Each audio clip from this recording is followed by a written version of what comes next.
믿고 따르는 멘토가 있는데 그분의 말이 저의 생각과 다른 부분이 있습니다. 어떻게 이해해야 할까요? 그 어떤 것도 단지 그것에 관해 이야기를 들었다는 이유만으로 믿어서는 안 된다. 비록 상대를 존경할지라도 그가 한 말을 그대로 믿지 마라. 철저히 검증과 분석을 통해 그것이 선이나 만물에 유익하다면 그것을 믿고 붙잡아 자신의 지표로 삼아라. 그분의 말은 예전과 달라진 것이 있지만 상황이 달라져서 그렇다고 생각되어집니다. 그렇다면 전적으로 믿고 따라도 될까요? 그 어느 누구에게도 의지하지 말라. 오직 스스로를 등불로 삼아 의지하라. 다른 사람의 말에는 진실이 없다. 계속 바뀌고 달라지는 것이 당연하다. 오직 그것을 받아들이는 사람 안에서만 진실을 찾을 수 있다.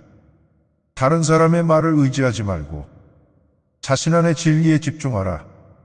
직장 동료가 자꾸 저의 헌담을 합니다. 저도 그 사람의 약점을 많이 알고 있는데 입이 근질거립니다. 남의 잘못을 보기는 쉽지만 나의 잘못을 보기는 어렵다. 인간은 남의 잘못은 잘 끄집어내면서도 자신의 잘못은 마치 교활한 노름꾼이 자기 패를 숨기듯 아무도 모르게 감추어둔다. 설령 남의 죄를 안다고 하여도 자주 드러내지 마라. 만약 부득이하게 남의 허물을 드러내고자 한다면 때를 놓치지 말고 제때에 해야 하며 거짓이 아닌 진실로 해야 하고 이로움을 주기 위해서 해야 하며 부드럽고 인자한 마음으로 해야 한다. 승리는 원한을 가져오고 패배는 스스로를 비하한다. 이기고 지는 마음을 모두 떠나 서로 다투지 않으면 저절로 평안이 찾아온다. 어떠한 원한도 원한을 갚음으로써 해결되지 않는다. 오히려 모든 원한을 용서할 때 비로소 해결된다. 이것은 영원한 진리이다. 동료가 밉습니다. 분명히 잘못은 동료가 했는데 내가 고통받는 것이 억울합니다. 분노를 계속 마음에 간직하는 것은 본인 스스로 독을 마시면서 상대방이 죽길 바라는 것과 같다. 쇠녹은 쇠에서 생기지만 점차 그 쇠를 먹어버린다.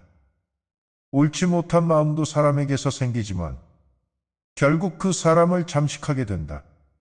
너를 미워하는 사람들도 너의 모든 원수도 너를 상하게 할 수 없다. 무절제한 마음이 너를 상하게 하는 것이다. 상대를 향한 분노도 절제하지 못한 마음의 증거이다. 스스로를 분노 속에 가두는 건 자신이다. 내 마음을 지배하지 않으면 그것이 너를 지배할 것이다. 말주변이 없어서 주로 혼자 지내는 시간이 많습니다.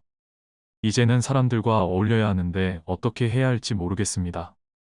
즐길 때는 마음껏 풍요를 누리고 때로는 사슴이 맹수를 경계하듯 두려워하며 결정적인 순간에는 호랑이처럼 무섭고 사납게 대하라. 이것이 지혜로운 사람의 태도이다. 태산 같은 자부심을 갖되 들판에 누운 풀처럼 자기를 낮추어라.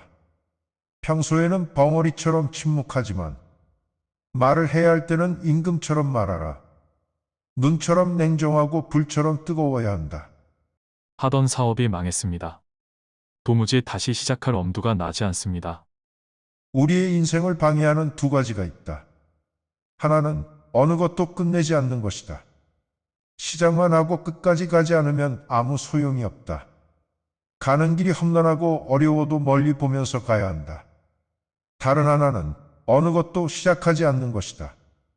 실패와 두려움 속에서 아무것도 시작하지 않는다면 실패와 두려움은 피할 수 있겠지만 존재의 허무는 피할 수 없다. 유리하다고 교만하게 굴지 말고 불리하다고 비굴해지지 마라. 일은 잘 될 때도 있고 잘 안 될 때도 있다. 스스로 잘해서일 수도 있고 때가 좋아서일 수도 있다. 중요한 것은 그것을 받아들이는 너의 마음이다. 주변에서 원인을 찾지 말고 너의 마음에서 답을 찾아라. 세상은 항상 변화한다. 지금의 역경도 언젠가는 지나간다. 지금의 역경이 기억나지도 않고 형편이 잘 풀릴 때가 온다면 그때가 가장 위험한 때다. 그때를 조심하라. 도무지 사업 파트너가 고집을 꺾지 않습니다. 어떻게 하면 설득시킬 수 있을까요?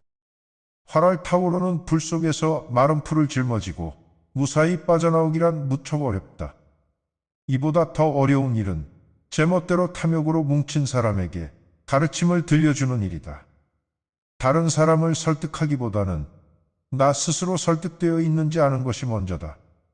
나를 먼저 설득해야 다른 사람도 설득이 가능한데 욕심으로 눈이 먼 사람은 귀도 들리지가 않는다. 그 사람의 머리를 설득할 것이 아니라 그 사람의 마음이 무엇으로 가득 차 있는지를 보는 것이 우선이다. 배우자와 도무지 대화가 안 통합니다. 같이 산 세월이 얼만데 아직까지도 알 수가 없습니다. 진정한 사랑은 이해에서 태어난다. 같이 오래 산다고 사랑하는 것도 아니고 오래 봤다고 이해할 수 있는 것도 아니다. 상대를 이해하기 위해서는 우선 스스로를 이해하는 것이 먼저다. 나를 이해하고 사랑하지 못하면 상대도 볼 수 없고 사랑도 할 수 없다. 소통 안 되는 것을 상대방에서만 찾는다면 끝없는 미로를 헤매게 될 것이다. 나의 마음을 이해하는 것이 사랑의 시작이다. 저는 행복하기를 원합니다. 돈을 벌어도 보고 원하는 배우자와 결혼도 했지만 행복하지 않습니다. 봉사를 하면 달라질까요? 먼저 나를 제거하라. 그것은 에고이다. 그 다음은 원한다는 것을 제거하라. 그것은 욕망이다. 모두를 제거하고 나면 이제 그대에게는 행복만 남을 것이다. 지금의 대화는 석가모니의 말씀을 현재에 맞게 의역하여 구성하였습니다. 고타마 시타르타. 불교 철학의 창시자로서 석가모니의 칭호를 얻은 사람입니다. 누군가에게는 만물을 깨우친 부처로 보여지고 누군가에게는 동양 사상의 핵심을 만든 사람으로 보여질 것입니다. 어느 쪽이든 그의 말은 지금의 우리에게 여러 가지 깊은 질문을 던집니다. 세상은 끝없이 변화하니 그것을 쫓다 보면 나를 잃어버릴 것이고 세상에 대한 관심을 끄고 나에게로 집중하니 나라는 존재는 처음부터 없었다는 것입니다. 있지도 않은 나에 대한 집착이 모든 고통을 만들어내는 것이라 석가모니는 말합니다. 수천 년을 걸쳐서 그의 말이 전해지고 있다는 것은 분명 그 안에 깊은 힘이 있음을 알 수 있습니다. 세상이 끝없이 변한다는 것은 석가모니가 아닌 노자도 말하였습니다. 갈수록 세상은 빠르게 바뀐다는 것을 이미 성인들은 수천 년 전에 알고 있었습니다. 그럼 노자가 말하는 변화하는 세상에 대해서도 알아보시는 것은 어떨까요? 추천 영상으로 볼 수 있게 링크 걸어두겠습니다.